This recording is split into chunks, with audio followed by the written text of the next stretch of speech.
Welcome back once again to Sports Inc. We saw a bit of what cricket writing has got to offer on this episode of Sports Inc. Let's shift focus and talk a little bit about football. When we talk about football, the most obvious country that comes to everybody's mind is Spain, simply because of the rich pedigree that they've had in the world of football over the past decade. Winners of 28 European Championships, winners of the World Cup in South Africa, and then followed it up with the European Championships yet again in 2012, where they famously thumped Italy in the grand finale. So here's a book that captivates Spain as a footballing nation, traces its history, and why they are a dominant force they are as of today.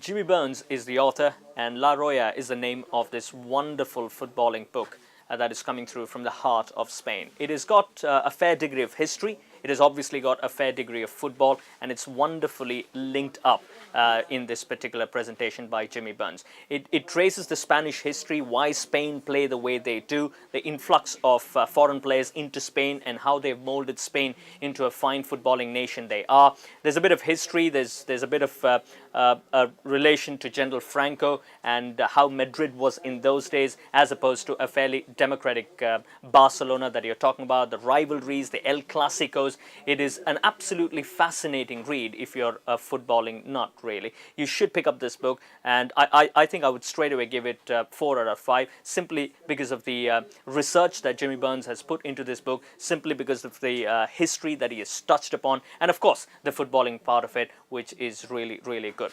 Right, let's stick around with Spain and let's talk about Rafael Nadal, shall we? At about 25 years of age, probably a few people will turn around and say that you might have to wait, or he could have waited for a little while longer to pen down his own life and times. But I would say that you don't have to really wait if you're a Rafa Nadal, because you've won everything under the sun. You're a champion for your country. You've had your Davis Cup titles as well. Yes, probably he's on a bit of a mini break at this point in time, nursing a knee injury, but Rafa Nadal has been there, done that, so why not write a book?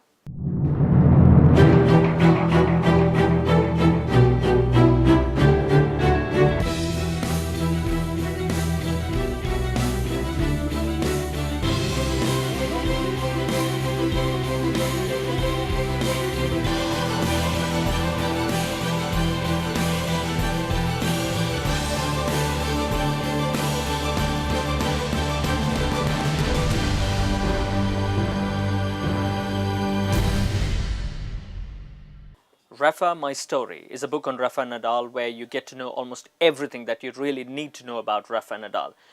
From his insecurities to him turning out to be a champion player whenever he steps onto the court. It's quite a detailed literature about Rafa Nadal, the player. There's an interesting, kind of an incident that his mother narrates about how fearful he is when he's back home, and how oriented he is to his family. He doesn't like anybody traveling alone. He always takes care of his sister. Even if there is a bit of a thunder in the house, he calls up back home to find out if everybody in and around that household is extremely safe. So there is a sense of a kind-heartedness, there is a sense of fear that has been portrayed about Rafael Nadal by Rafael Nadal himself when he's away from the tennis court, and he himself tries to say that he cannot explain, or a few of his people who are working around Rafael Nadal aren't really able to explain as to how he turns around a champion when he steps onto the tennis court. And talking about him being on the tennis court, there is a detailed description about his great final with Roger Federer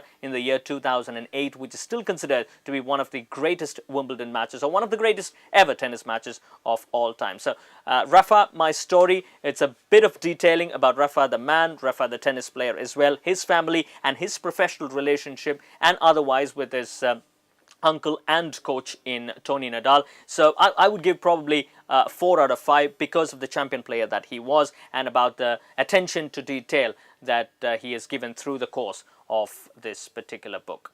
Right, let's get across. Let's go into a very short break at this point in time. But as we slip into a short break, let's why not take a look at this wonderful movie that has hit the theaters very recently, Fire in Babylon, that describes about the West Indies dominance in the 70s and the 80s. Have a look at this. We'll be right back. Out there, it was a war. You have just seen something totally brutal. I intend to make them grovel. That was a nasty series. I can remember Clyde said, "Never again." They all had their different styles, but Michael was called Whispering Death. The umpire couldn't hear me coming. He had to keep on looking behind him to see if I was actually running in.